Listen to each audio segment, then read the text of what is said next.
Bruce Dyson. You can always tell when a member doesn't believe a word he's saying, particularly a member like Dr. Paul Hutchison, who is regarded by every member in this House as having integrity and being honest.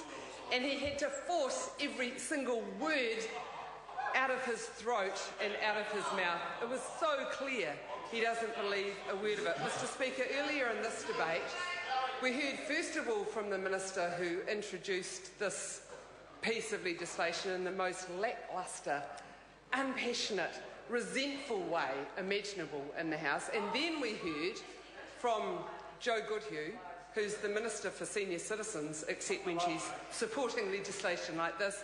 And then we heard from a new member, Alfred Narrow, that in fact the National Party did release a press statement announcing this legislation. So what I'd like to offer again is for one of those members, or any member of the National Party, frankly I don't give a toss which one it is, to table the press release, because it's not on the National Party website. It is nowhere to be found. The Minister bleating away saying, it is. Well, I'm sorry, Minister, it isn't. No, I'm not blind. I am able to go through the National Party website.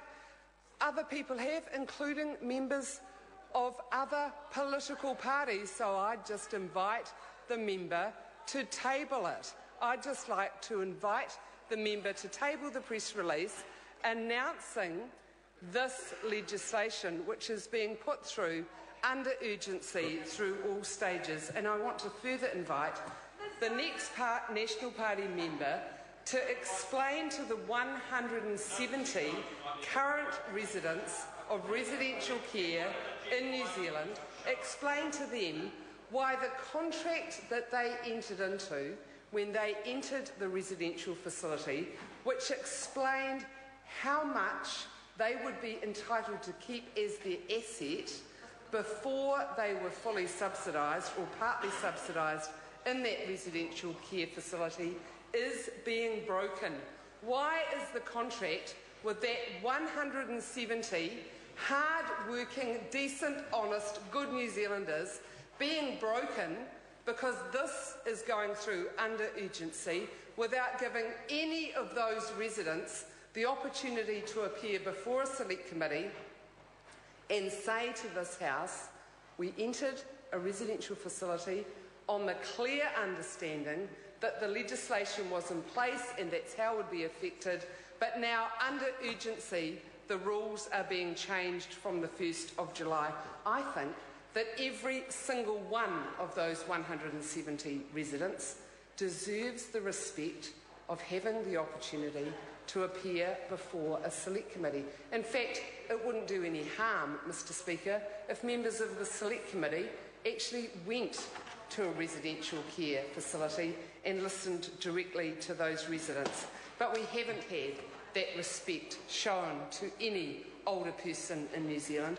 What we've had is older New Zealanders being described as a problem, being described as a burden, being described as a critical part of the financial crisis. Mr. Speaker, if saving $4.5 million by taking money out of the pockets of current rest home residents is going to save New Zealand, then the National Party has quite a lot of fronting up to do about actually what is the financial position we're in.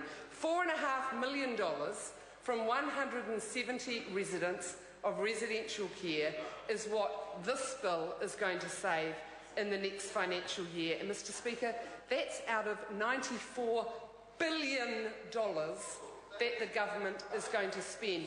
How can saving that amount of money ensure the long-term sustainability of the asset testing regime?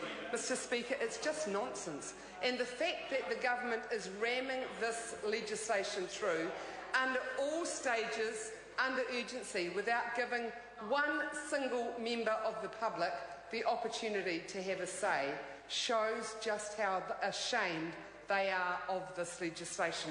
I bet not one single backbench member went into their caucus briefing on Tuesday knowing this legislation was going to be introduced, and I challenge any single backbencher of the National Party to tell this House that they knew in advance of their caucus briefing on the budget on Tuesday morning that they knew this is what they were going to be signing up to. Not one single member of their caucus knew in advance of the caucus briefing on Tuesday that they were going to have to put their name in the public record onto this legislation being rammed through under urgency for no good reason. Not one single member of their backbench knew it. What about after the caucus briefing, Mr Speaker? I want any single National Party backbencher to tell this House that they knew this legislation was being introduced under urgency and being taken through all stages after the caucus briefing on Tuesday. Not one single member of the National Party was told about this legislation in advance of it coming in. So I guess, Mr Speaker, what you could conclude from that is that older New Zealanders shouldn't feel too bad after all. Yes, they have had the rules around asset testing changed. Yes, it is going through under urgency. They will be totally denied any opportunity to have their say about whether this is a good move or not, whether it's justifiable, whether it's fair. They shouldn't feel too bad about that because not one single National Party backbencher knew about it either.